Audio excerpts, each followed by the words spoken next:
Hello students, how are you? I hope you are doing fine. So as you know, we have already started the chapter 9, okay? And today we are going to start the explanation part. उस दिन हमने बस chapter का overview देखा था, right? हमने ऊपर देखा था कि चैप्टर में क्या है, और आज हम देखने वाले हैं कि अंदर में सच में क्या क्या है। हम और गहराई में जाने वाले हैं, ठीक है? हमने उस दिन ऊपर देखा था, आज हम अंदर घुस के देखने वाले हैं कि इस चैप्टर में क्या क्या है।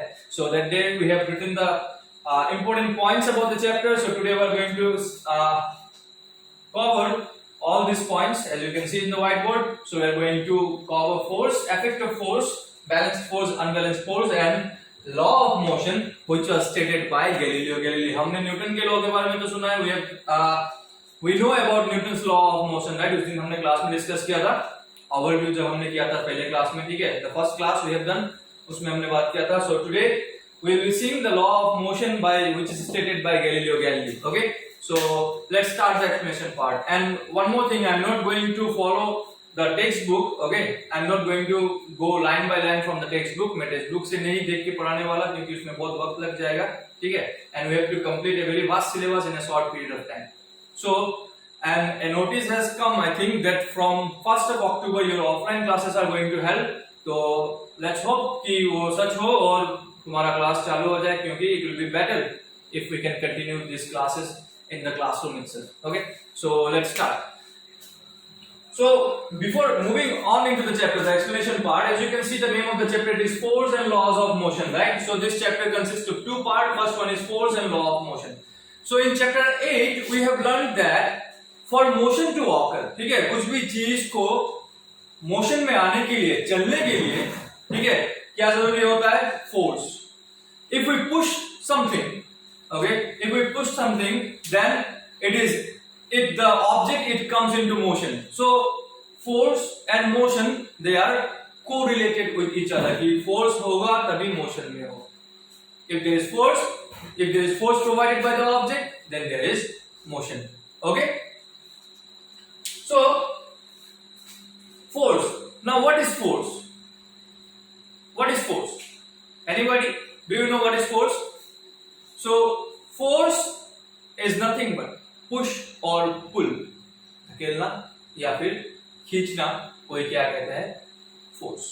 If we push something or if we pull something, that is nothing but force. So if you write the definition of force, then you can write push or pull or push on an object.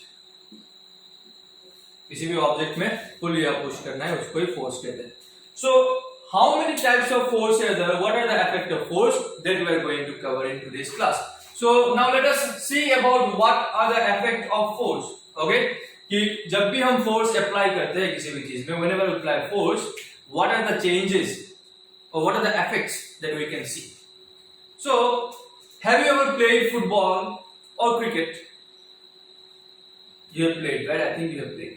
So what happens when the football is kicked from one player to another player? The player kicks it, right? Kick करना मतलब क्या है? Push. They push the ball, right? So when they push the ball it goes to different direction. ठीक है?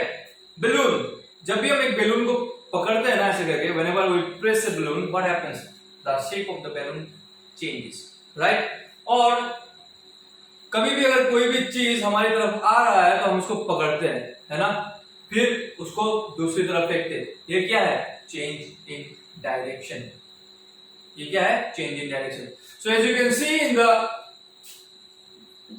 White board that what are the effects of force. There are 3 effects of force. The first one is change in shape, जो मैंने balloon का example दिया, ठीक है? और you can take this bottle, right? So you can see the shape of this bottle. देख रहे हो, है ना? अगर मैंने इसको प्रेस किया, if I press this bottle, you can see that the shape of the bottle is changing. ठीक है? ये क्या हो रहा है? इसका शेप चेंज हो रहा है ना? तो ये क्या है? I am applying a force, I am pushing the bottle back, and the shape of the bottle is changed. Okay? The next one is change in speed. Okay? Force can bring change in speed of an object. उसमें हम example ले सकते हैं cricket का, ठीक है। When the bowler balls, जब भी वो बॉल करता है, it comes with a very fast speed, right. लेकिन जैसे ही बैट्समैन के बैट में लगता है उसका स्पीड धीमा हो जाता है, होता है, yes, the speed gets slow and with the force of the batsman, the force that the batsman has applied pushes the ball again towards the boundary. तो उसमें दो फेनोमेना काम करता है, एक चेंज इन स्पीड और दूसरा चेंज इन डायरेक्शन। और भी हम देख सकते हैं कि how force bring in change in speed. For example accidents occur, right, accident होता है ना, तो whenever to buses they strike with each other, क्या होता है, फोर्स, वन बस अप्लाई फोर्स टू अनदर बस, राइट, और उसकी वजह से क्या होता है, गाड़ी रुक जाता है, simple, right. So we can see those minute examples in our daily life. हम ये सब एग्जांपल ना हमारे लाइफ में हम देख सकते हैं डेली। या फिर मान लो कोई भी चीज घूम रहा है ना, सपोज हम कुछ चीज घुमा रहे हैं, तो अगर हमने वहां हाथ रख दिया, if we place our hand there, then the thing stops, right? So that is nothing but change in speed. So force can either move an object, it can increase the speed of an object, or it can bring an object to rest. The third point is change in direction. So the best example is football, right? कि एक ball को kick करता है एक player दूसरे player पे, ठीक है, और दूसरा प्लेयर क्या करता है, उसको धीरे से पैर लगा देता है, the ball goes in another direction.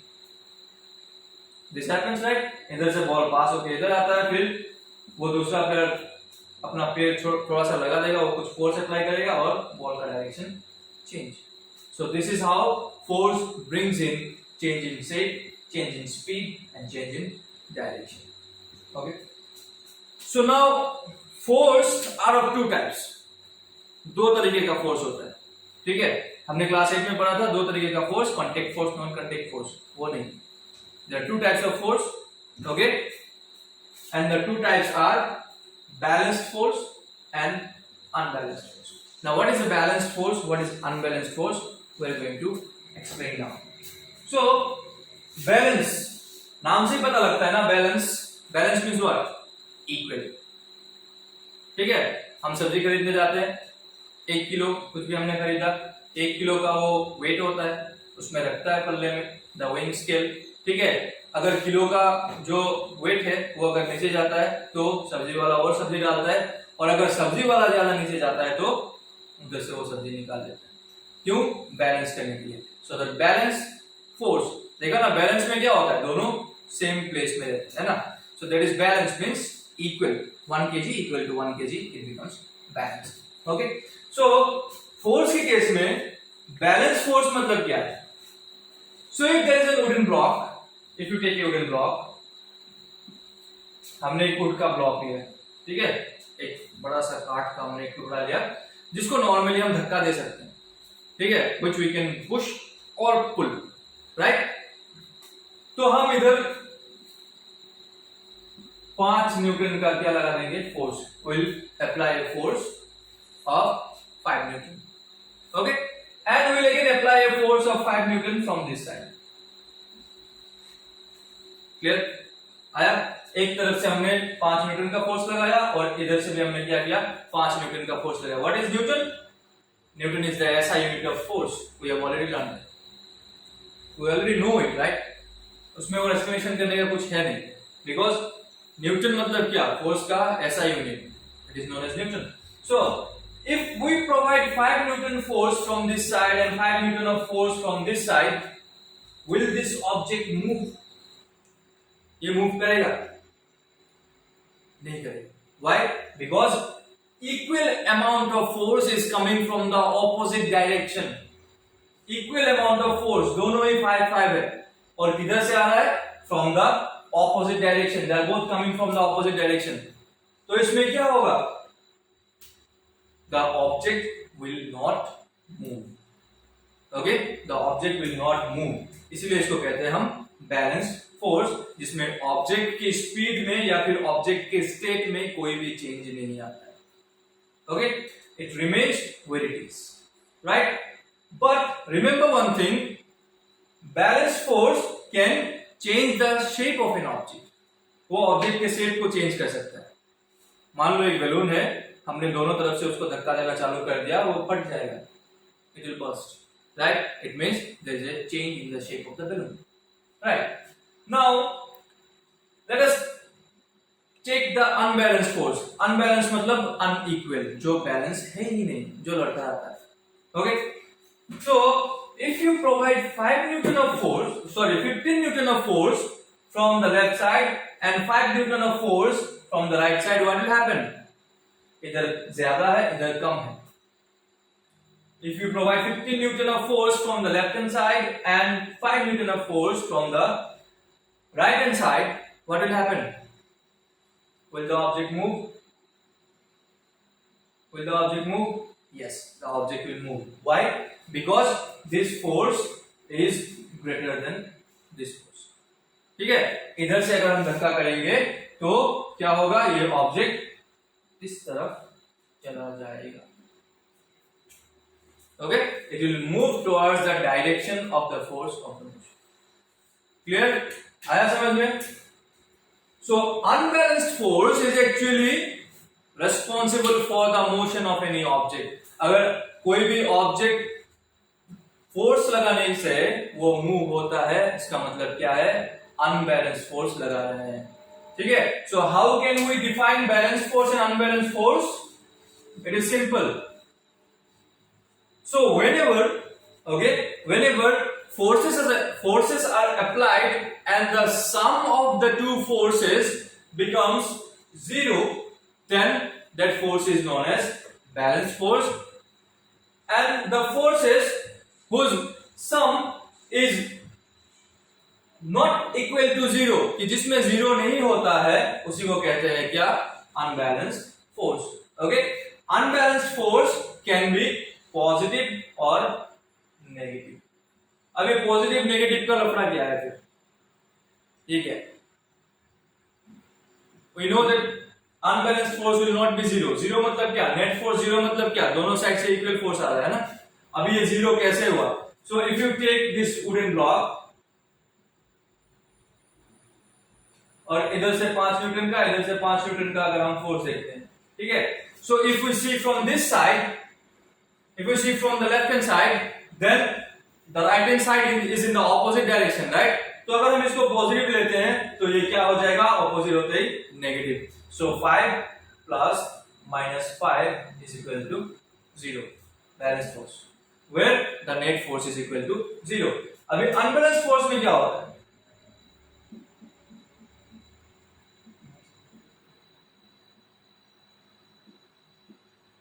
So if we are providing the force in unequal amounts, जिसमें इक्वल नहीं है, और इधर से 5 न्यूटन आ रहा है और इधर से क्या आ रहा है? 15 न्यूटन। तो अगर हम इस तरफ से देखते हैं, so this is plus 5 and this is minus 15. Why this is minus 15? Because it is coming from the opposite direction, right?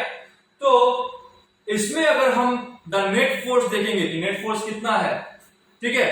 We are observing the object from this side. हम इस साइड का बात करें। So whenever we'll see, we'll add it, then it becomes 5 minus 15, how much? Minus 10 Newton. Now this minus sign यहाँ कहा था ना कि पॉजिटिव हो सकता है या फिर नेगेटिव हो सकता है।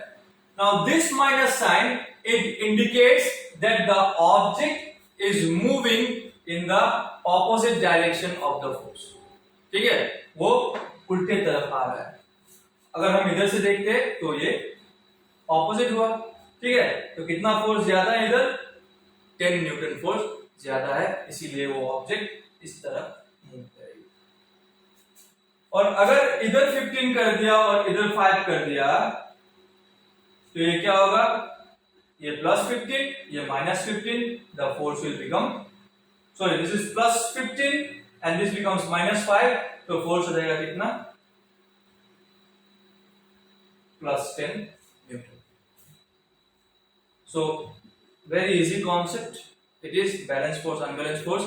एक में नेट फोर्स रहता है जीरो, नेट फोर्स मतलब टोटल फोर्स जीरो रहता है, और एक में या तो पॉजिटिव रहेगा नहीं तो नेगेटिव रहेगा। Clear? And unbalanced force is responsible for the motion in objects. Okay, now we are going to see the laws of motion. ठीक है, लॉ ऑफ मोशन। तो सबसे पहले लॉ ऑफ मोशन किसने स्टेट किया था? वो गैलीलियो गैलीली ने कहा था। गैलीलियो गैलीली ने एक्सपेरिमेंट करके क्या निकाला था, that if you lift something, okay, from a certain height, then both the object will fall with a constant speed if no external force is provided. कि अगर हम एक हाइट से अगर हम एक हाइट से सॉरी अगर हम एक हाइट से दो अलग अलग ऑब्जेक्ट को फेंकते हैं, suppose this is a stone and this is a piece of paper, ठीक है, अगर इसको दो अलग अलग चीजों को फेंकते हैं तो दोनों चीज कांस्टेंट स्पीड में आके गिरेगा, कि मतलब दोनों चीज अर्थ को सेम टाइम पे छुएगा। और उसमें वो भी कहा था कि नो एक्सटर्नल फोर्स, कि उसमें एक्सटर्नल फोर्स का रहना मना है। एक्सटर्नल फोर्स मतलब क्या, बाहर से जो भी फोर्स अप्लाई होता है, okay, so they will have a constant speed provided no external force. लेकिन ये प्रैक्टिकल लाइफ में पॉसिबल नहीं है, why, because there will be external force, right, there will be air friction, there will be wind, there is atmospheric pressure. तो ये बस एक theory बन के रह गया। Now Isaac Newton got inspired from this theory and he later on stated the laws of motion, which will start from the next class, okay. So there are three laws of motion, that is first law of motion, second law of motion and third law of motion. तो उसके अंदर क्या क्या है, we'll discuss that thing on the next class. So यहां तक unbalanced force तक, मतलब कि बुक में जहां से फर्स्ट लॉ शुरू हो रहा है, फर्स्ट लॉ ऑफ मोशन शुरू हो रहा है, उसके पहले तक you study line by line. और कुछ भी अगर confusion हो, if you are getting confused with any topics, then kindly contact me, okay. So that's all for today's class. Stay safe, stay healthy. Thank you so much.